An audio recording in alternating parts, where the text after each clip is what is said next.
श्रीलंका ने जो गलती किया था ना वो हमारा विद्यार्थी नहीं करे। श्रीलंका को समझ में नहीं आया कि तुम दुश्मनी किससे ले रहा है, रूस से। रूस आग बबूला हो गया। श्रीलंका में कितने लाख लोगों की जान गई, भयानक मारकाट हुआ। में लड़ कौन रहा था? रूस और अमेरिका। चिथड़ा उड़ गया राजीव गांधी का। श्रीलंका सरकार भारत से कह रही है कि आप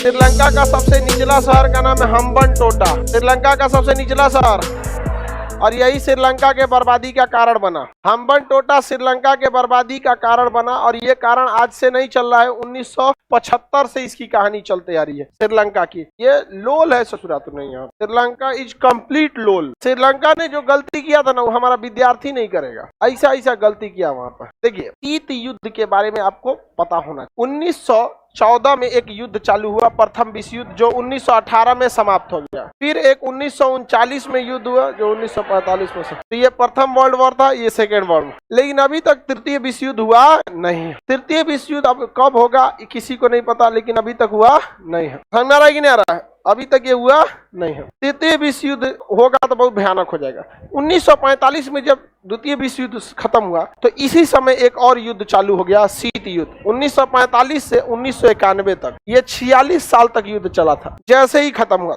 यह युद्ध वर्चस्व की लड़ाई। वर्चस्व मतलब हम ज्यादा ताकतवर की तुम ज्यादा। इधर से इस एरिया में रूस चाहता था ये शक्तिशाली बन जाए, इधर चाहता था अमेरिका। ये दोनों अपने वर्चस्व की लड़ाई लड़ रहे थे। उसी को क्या कहते थे? शीत युद्ध। ये डायरेक्ट नहीं लड़ रहे थे। शीत युद्ध की दोबारा शुरुआत हो चुकी है। यूक्रेन युद्ध को देखिए ना, रूस अमेरिका डायरेक्ट नहीं लड़ रहे हैं। रूस मार रहा है यूक्रेन को, यह है यूक्रेन। रूस मार रहा है यूक्रेन को, और अमेरिका हथियार दे रहा है यूक्रेन को। शीत युद्ध में जो पिसाया वो मरेगा। इस चोट्टा को समझ में नहीं आ रहा है यूक्रेन को कि बड़का भारी होशियार बनते हैं। रूस ने बस इतना कहा था कि तुम अमेरिका के गुट वाली फौज यानी नाटो में मत जाओ ना, हम जइबो जो परमाणु बम मार देना चाहिए। पुतिन तो बहुत शरीफ इंसान है, पुतिन बहुत शरीफ है। हम फरवरी में ही बात को बोले, फरवरी के महीने में वीडियो भी बनाए थे, जेलेंस्की को समझाए थे बबुआ शांत हो जाओ, लेकिन ना थोड़ी। अब क्या करे, किसी को शौक लगा तो हम क्या कर सकते हैं? कोई मरना ही है तो मरो, क्या कह सकता है। तो शीत युद्ध समझ में आ रहा है? शीत युद्ध में क्या अमेरिका और रूस डायरेक्ट लड़े थे? इनडायरेक्टली पीस दिए थे। जो देश इसमें पिसाया उनको मरना फिक्स था। उसी में पिसाया श्रीलंका। देखिए कैसे ये चोट्टा 1975 के बारे में बता रहे। श्रीलंका ये रहा, समुद्र के किनारे है। आपको हल्का दिख रहा होगा, इसमें दिख रहा है कि नहीं? यह कौन जगह? श्रीलंका। देखिए, रूस के साथ एक समस्या क्या है, रूस का ऊपरी भाग बर्फ से जम जाता है, और दूर की लड़ाई में कभी भी थल सेना काम नहीं आती है, और ना ही आपकी एयरफोर्स काम आती है। एयरफोर्स कौन सी दूर से काम आएगा? सुनिए ना, एयरफोर्स कौन सी? फ्रांस से राफेल जो बना था ना, फ्रांस का जो बना हुआ राफेल डायरेक्ट इंडिया नहीं आ पाया। दुबई रुक के पेट्रोल भरा था, हाँफ गया था एकदम। 1 घंटा दुबई में आराम किया। अरे बाप रे, उड़ लो फ्रांस से अभी तक, हाँफ गिलो, रुक तो हम ही यहाँ। फिर यहाँ से रुका तब आया यहाँ पे। समझ में आ रहा है कि नहीं आ रहा है? तो दूर की लड़ाई में एयरफोर्स काम नहीं। एयरफोर्स स्ट्राइकर ग्रुप होती है कि जब भी आपको लड़ाई करना है ना तो मारेगा, तबातोड़ दुश्मन को पगला देगा, कुंचू किलो एकदम मारेगा, राफेल बाल धो धा के चल जाएगा। समझ में आया कि नहीं? दूर की लड़ाई में हमेशा नौसेना काम आता है। बड़का जहाज रहता है टाइटेनिक, 2000 लोग रहते हैं, 5 गो चला रहा है तो बाकी आराम कर रहा है सब। फिर उठल तो दूसर का चला रहा है। बड़काओं में गोदाम बनाया है खाना पीना रखने के लिए, 6-6 महीना का खाना रख के एक बार निकल जाता है सब वहां पे। तो वही सब लड़ाई में काम आते हैं। दूर की लड़ाई में हम अंग्रेजों के गुलाम क्यों बने? हमारे यहाँ के जितना राजा था सब थल सेना घोड़ा पे रह के लड़ रहा था। मारो, वो जहाज लेके आया सब, और घोड़ा को पानी में उतारेंगे तो भागेगा। कल ये ना नहाए थे भाग जाएगा वहां से, बिदक जाएगा उसमें से। तो देखिए, नौसेना दूर की लड़ाई में कौन काम आएगा? नौसेना। अब अमेरिका के साथ ऐसी कोई समस्या नहीं थी, लेकिन रूस के साथ समस्या थी कि उसका ऊपरी भाग जम जाना। तो रूस ना ठंड के दिन में इस डायरेक्शन से आता था, इतना दूर। और शीत युद्ध में अब तब हुआ था लड़ाई का, जैसे लगता था अब मार हो जाएगा कि कब हो जाएगा। ऐसे दोनों एक दूसरे के आमने सामने रहते थे। रूस 1991 में 15 देशों में टूटा है। हम लोग कैसे पाकिस्तान, अफगानिस्तान, म्यांमार, बांग्लादेश से हम लोग टूटे, वैसे रूस कितने भाग में टूटा? 15 देश में टूटा है। तो यही अमेरिका टूटा है। ये जो है ना, ये इस पे कभी आप बिलीव नहीं कर सकते। आज कैसे मोदी जी को ले जाके कहा था हाउडी मोदी, हाउडी मोदी। मोदी जी को ले जाके ट्रम्प किया था ना, मोदी जी को वीजा नहीं दे रहा था। 2014 से पहले मोदी जी पर प्रतिबंध था कि वो अमेरिका में नहीं घुस सकते, वीजा नहीं दे रहा था। बाद में पिज्जा खिला रहा था। बड़ी तेज पलटता है सभी सब। सफेद रंग पे वैसे भी कोनो रंग चढ़ जाता है, समझ में आ गई नहीं? अंग्रेज जो होता है सब ना, डिजिटल गिरगिट है सब, तुरंत पलट जाता है सभी सब। तो ये यूएस से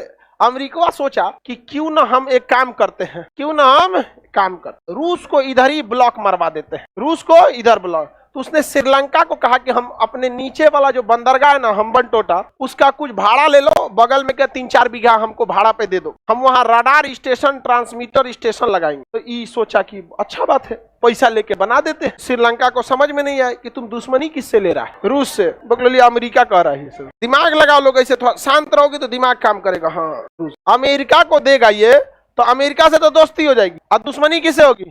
क्योंकि रूस की जहाज ठंड के दिन में कहां से जाएगी? यहीं से। और यहाँ रडार से पता कर लेगा 10 गो निकला है, इधर से 20 गो यहाँ रेडी रखेगा, आओ यहाँ मार दे। जब ये खबर रूस को लगी, रूस आग बबूला हो गया, कहा कि रे श्रीलंका खा जी तो तोरा 2 मिनट में हम काहे कूद रहा है इतना। लेकिन उसने कहा कि भारत से कहा कि कुछ मदद कीजिए, हमारा क्या कीजिए, कुछ मदद कीजिए। इसी बीच श्रीलंका ने एक गलती कर दिया। श्रीलंका यहाँ रह रहे, ये तो भारत ही है, सटा हुआ है। श्रीलंका के इस एरिया में ज्यादातर तमिल लोग रहते थे। कौन लोग रहते थे? तो श्रीलंका इन तमिल लोगों पर अत्याचार करना चालू कर दिया। ऑब्वियस बात है कि भारत इसका विरोध करेगा। और इसी बीच जब तमिलों की मारधार हुआ, तो यहाँ एक बहुत बड़ा तमिल नेता उभरा, जिसका नाम था प्रभाकरन। क्या नाम था? प्रभाकरन। उसने एक संगठन बना लिया, लिबरेशन टाइगर्स ऑफ तमिल इलम, लिबरेशन टाइगर्स ऑफ तमिल। इसने कहा कि हमारे तमिलों को कोई नहीं भगा सकता है, हमारा यहाँ अधिकार है। अब लोग वहीं के थे, लेकिन उनकी भाषा क्या थी? तमिल थे। यही साथ रहने की वजह से भाषा क्या हो गई थी? तमिल। तो यहाँ के लोग कहते थे भागो यहाँ से, हत्या कर दिया था। तो प्रभाकरन उठा और क्या बना लिया? LTTE, लिट्टे बोलते हैं, लिबरेशन टाइगर्स ऑफ तमिल। और दोनों में मार हो गया। भारत सरकार शांत हो गई। रूस इशारा कहा कि चुप चुप चुप, कुछ नहीं कहना है, एकदम क्या रहना है, चुप। क्योंकि श्रीलंका अगर खाली हुआ तो वह अपना रडार स्टेशन किसको दे देगा? अमेरिका। इसलिए श्रीलंका को शांत रहने नहीं देना है। ये बात कौन बोला था? रूस। किसको बोला? भारत को। भारत अपना आंख बंद कर लिया, अजुराओ तुम यहाँ पर, क्योंकि हमको चाहिए था रूस जैसे अच्छे दोस्त का साथ चाहिए था यहाँ पर। अब रूस का ठीक है, भारत 1 नंबर काम कर रहे हो, 1 नंबर। रूस खुश हो गया।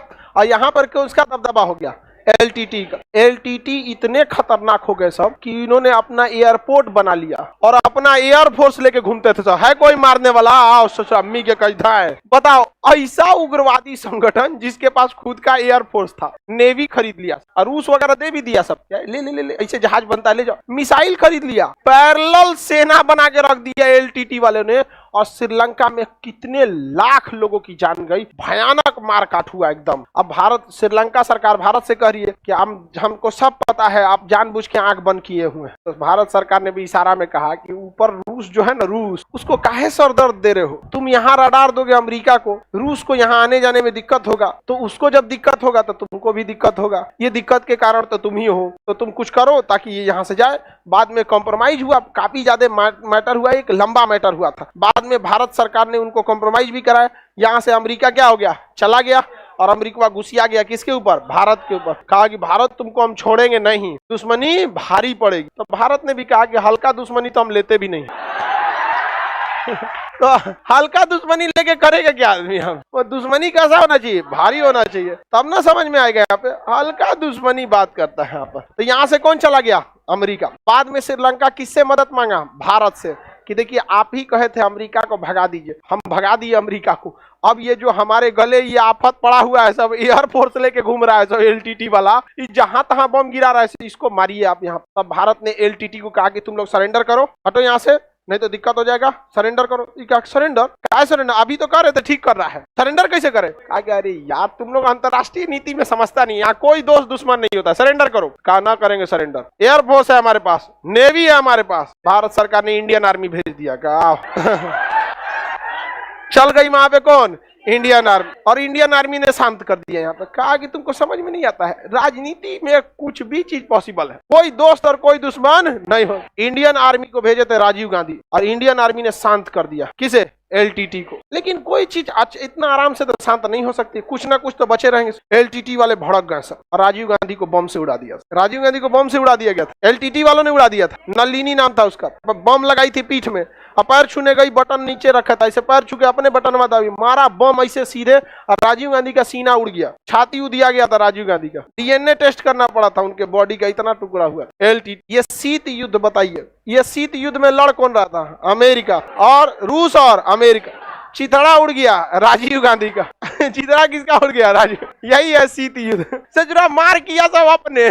चिथड़ा उड़ गया हमारे राजीव गांधी का। प्रधानमंत्री राजीव गांधी बहुत पढ़े लिखे थे। हमारी विदेश नीतियों में आज भी राजीव गांधी के कई सारे मतलब योगदान है।